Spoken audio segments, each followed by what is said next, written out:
gue tidak berharap dunia hate selalu segitu berat sih, tapi ya balik lagi, there always sunshine after the rain.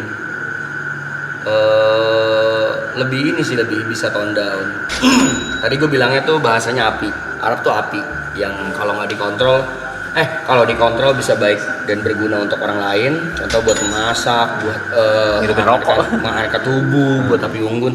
Tapi kalau nggak bisa dikontrol, lu ngerusak lingkungan sekitar lu, membakar tetangga lu, jadi rumah jadi kebakaran, terus juga sakit yang pasti, kena api kan sakit. Jadi istilahnya kalau gue bilangnya analoginya tuh dia adalah api yang sekarang dia udah tahu cara mengkontrolnya gimana, walaupun tetap api nih, dia tetap nggak berubah, tetap YB aja, tapi dia tahu cara mengontrol. Gue harus kayak gini di saat yang ini, gue harus nggak perlu ini di saat ini gitu. Dia sekarang udah lumayan tahu cara mengontrol, how to control himself lah gitu.